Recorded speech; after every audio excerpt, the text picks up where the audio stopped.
नमस्कार दोस्तों, very good morning. स्वागत है आप सबका। चलिए पहला प्रश्न देखते हैं। देखिए, छत्तीसगढ़ की आदिवासी संस्कृति में पेन गायनता का अर्थ क्या होता है? तो पेन गायनता, ध्यान दीजिएगा, ऑप्शन यहाँ पर है। इसका सही आंसर है, correct answer option number A है। याद रखिएगा, गोत्र देवता का पुजारी होता है। ओके, न्यूज़पेपर के आर्टिकल के आधार पर है, ध्यान दीजिएगा। याद रखिए दोस्तों कि छत्तीसगढ़ के जो है आदिवासी संस्कृति में पेन गायनता का जो अर्थ होता है, गोत्र का देवता। ओके, याद रखना, गोत्र देवता का जो है पुजारी होता है और इसे पेन बड्डे या पेन ध्रुवा भी कहा जाता है। ओके, ऐड कीजिएगा। बाकी ध्यान देना दोस्तों कि इसका जो चुनाव है ना, उत्तराधिकारी क्रम से होता है और यह दोस्तों मानव रहस्यों के बीच का जो है एक माध्यम का कार्य करता है। ओके, ध्यान देना है। और ये दोस्तों साधक प्रवृत्ति में आत्म संयमी होते हैं। ओके, ऐड कीजिएगा पेन गायनता। और याद रखिएगा कि सभी ग्राम जो है पुजारी गायनता का उस समय तक भी उपवास रखते हैं दोस्तों जब गांव में कोई भी बड़े उत्सव की जो है तैयारी हो रही होती है। ओके, और कभी कभी जो है ये उनके उपवास का जो है आत्म संयम की जो अवधि है ये 1 सप्ताह तक चलती है ना। ऐड कीजिएगा दोस्तों, जब किसी गायनता की जो है मृत्यु हो जाती है तो उसकी जगह में है ना, उसकी जगह जो है कोई तुरंत जो है दूसरा गायता जो है तुरंत नियुक्त नहीं किया जाता। ओके, तो ये सब न्यूज़पेपर के आधार पर है, ऐड कीजिएगा। ओके, चलिए नेक्स्ट प्रश्न देखते हैं। ये है, ध्यान दीजिएगा। देखिए, हॉकी इंडिया लीग के लिए गीता यादव को दिल्ली की टीम ने 2 लाख रुपए में खरीदा है। वह किस जिले से है? ध्यान दीजिएगा, ऑप्शन यहाँ पर है दोस्तों। इसका सही आंसर है, correct answer option number C है, बिलासपुर। ओके, ऐड कीजिएगा। याद रखिए दोस्तों कि यही है कि हॉकी इंडिया के द्वारा दोस्तों 7 साल बाद एक बार फिर से हॉकी इंडिया लीग की जो है ना शुरुआत होगा। ठीक है, आयोजन किया जा रहा है और इसमें पुरुषों के साथ दोस्तों पहली बार जो है महिला टीम भी हिस्सा लेंगी। ओके, और इसमें बिलासपुर स्थित जो है बहतरई हॉकी एक्सलेंस सेंटर की जो है गीता यादव को दिल्ली की टीम ने 2 लाख रुपए में खरीदा है और वह प्रदेश की दोस्तों पहली महिला खिलाड़ी होंगी दोस्तों जो इस लीग में जो है हिस्सा लेंगी। ओके, ऐड कीजिएगा।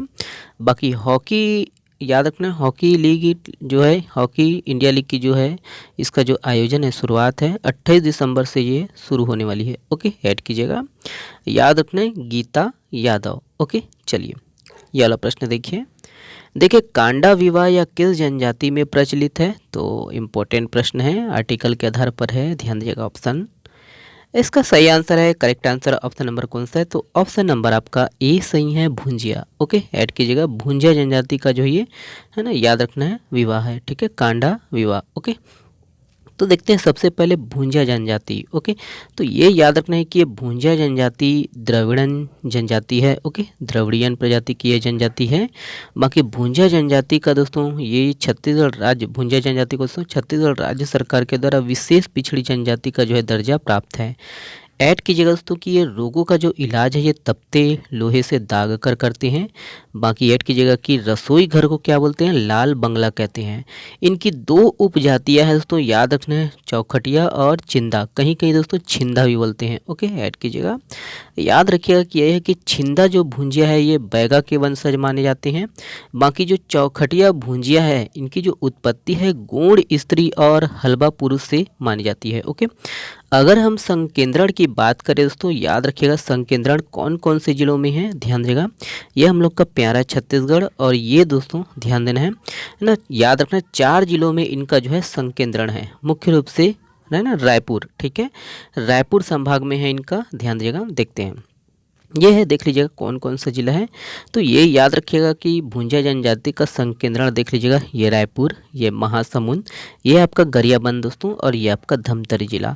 4 जिलों में दोस्तों इनका संकेंद्रण है। ठीक है, याद रखिएगा, पूछा जा सकता है एग्जाम में। ओके, चलिए अब हम देख सकते हो कांडा विवाह। ओके, ऐड कीजिएगा दोस्तों कि कांडा विवाह 2 दिवस तक चलता है, याद रखिएगा। और प्रथम दिवस दोस्तों मान्य और विवाह में दोस्तों सूक्ष्म रूप से सम्मिलित होने का जो है आह्वान करते हैं, ताकि यही है कि विवाह में दोस्तों देवगढ़ जो है साक्षी रहे। ओके, और वही है कि दोस्तों इसमें जो है विवाह में सभी दिन, याद रखना दोनों दिन दोस्तों रात भर जो है मड़वा जागते हैं और इस दौरान दोस्तों भुंजिया गीत, भड़ौनी गीत और पारंपरिक छत्तीसगढ़ी गीत दोस्तों गाती है महिलाएं। बाकी दोस्तों जिस कन्या का जो है कांडा विवाह करना है उसे कांड बरा बोलते हैं और उसे दोस्तों सफ़ेद साड़ी पहनाया जाता है। ओके, बाकी याद रखना है सिर पर दोस्तों छिंद पत्ते के जो है ना, छिंद पत्तों के जो है पारंपरिक मौर बनाकर उन्हें बांधा जाता है, याद रखिएगा। और भी दोस्तों याद रखना है कि वर के रूप में जो है तीर या बाण को भी मोर बांधा जाता है, और तीर को दोस्तों कन्या के जो है दाहिनी हाथ में पकड़ाया जाता है। बाकी यही है कि मान्यता है कि दोस्तों कि इसके अनुसार है ना कि ये पत्नी जो है वाम अंग माना जाता है। ओके, और कन्या और जिन दोस्तों तीर दोनों पर दोस्तों हल्दी चढ़ाया जाता है, और यही है कि कन्या तीर के साथ दोस्तों 7 फेरे लेती हैं। ओके, कि इसको भी ऐड कीजिएगा। उसकी द्वितीय दिवस दोस्तों तीर और कन्या मतलब वर वधु को दोस्तों घर के जो है बाहर गली में दोस्तों दोनों को एक चादर की जो है दीवार पर बांध कर है ना एक एक तरफ खड़ा कर दोस्तों महिलाएं जो है भुंजिया गीत गाती है। ओके, इसको भी ऐड कीजिएगा दोस्तों कि तीर या बाण को लेकर दोस्तों भुंजिया समाज का जो है एक युवक चादर के जो है दूसरी ओर खड़ा होता है, और इसके बाद दोस्तों कन्या को तीर के साथ भेज दिया जाता है, और जो कांडा विवाह का जो है रस्म ये पूरी हो जाती है। ओके, ऐड कीजिएगा। बाकी यही है कि दोस्तों कांडा विवाह का जो मुख्य उद्देश्य है यौन है ना, याद रखिएगा कि यौन स्थिति में आने से पहले जो है समाज के नियम कानून है ना लड़कियों पर लागू करने के लिए किया जाता है। ओके, इसका और भी उद्देश्य है, बाकी आप लोग है ना आर्टिकल के आधार पर देख सकते हो। ओके, चलिए ये वाला प्रश्न देखिए छत्तीसगढ़ में पहली बार किन 2 बड़ी नदियों को आपस में जोड़ा जाएगा? तो ऑप्शन यहाँ पर है दोस्तों, ध्यान दीजिएगा। इसका सही आंसर है, करेक्ट आंसर ऑप्शन नंबर देखिएगा ए सही है, महानदी और इंद्रावती। ओके, ऐड कीजिएगा। चलिए इसके संबंध में देखिए पॉइंट टू पॉइंट याद रखिए दोस्तों कि छत्तीसगढ़ में जो है पहली बार 2 बड़ी नदियों को आपस में जोड़ने की जो है योजना बन रही है, और इंद्रावती को दोस्तों महानदी से जोड़ने के लिए 131 किलोमीटर का जो है नहर का जो है प्रस्ताव लाया गया है। ओके, और ये दोनों नदियों को दोस्तों आपस में जो है ना जुड़ जाने से बस्तर में जो है बाढ़ की समस्या से निजात मिल जाएगी, और इसके साथ महानदी में दोस्तों जो पानी बढ़ने से गरियाबंद, महासमुंद और रायपुर और देखिए है ना इन जगहों में दोस्तों धान का जो है फसल की जो है खेती पर बल मिलेगा। ओके, ऐड कीजिएगा। और भी है इसके संबंध में ध्यान देना दोस्तों कि बस्तर में जो है चित्रकूट के पास इंद्रावती से यह है नहर शुरू होगी, और यहाँ से बीजापुर, नारायणपुर, कोंडागांव, केशकाल, कांकेर होते हुए ये आपका महानदी से जो है जोड़ा जाएगा। ओके, बाकी महानदी से मिलने के बाद दोस्तों 2 दिशाएं गरियाबंद और बालोद की ओर चली जाएगी। ओके, तो ध्यान देना है किन 2 बड़ी नदियों को आपस में जोड़ा जाएगा। ओके, चलिए नेक्स्ट प्रश्न ये है दोस्तों, देखिए जल जीवन मिशन अंतर्गत मेड़पाल ग्राम हर घर जल प्रमाणित ग्राम बन गया है, यह किस जिले में स्थित है? तो ऑप्शन यहाँ पर है दोस्तों, ध्यान दीजिएगा ऑप्शन को। इसका सही आंसर है, करेक्ट आंसर ऑप्शन नंबर देखिएगा बी सही है, ये कोंडागांव में है। ओके, ऐड कीजिएगा। याद रखिए दोस्तों कि जल जीवन मिशन के अंतर्गत तो कोंडागांव विकासखंड के जो है ग्राम पंचायत बदा, याद रखना है बदालूर के जो है ग्राम मेड़पाल में दोस्तों हर घर जल उत्सव समारोह आयोजित कर ये प्रमाणीकरण किया गया है, और जल जीवन मिशन अंतर्गत तो मेड़पाल गांव जो है ये क्या बन गया है, हर घर जल प्रमाणित ग्राम बन गया है। ओके, तो ये ऐड कीजिएगा, ये किस जिले में है आपका? तो कोंडागांव में है। ओके, चलिए ये अगला प्रश्न है, देखिए 27वां राष्ट्रीय वन खेलकूद महोत्सव के शुभारंभ पर किस क्रिकेटर को आमंत्रित किया गया था? इम्पोर्टेंट प्रश्न है ये, ऑप्शन यहाँ पर है दोस्तों, ध्यान दीजिएगा।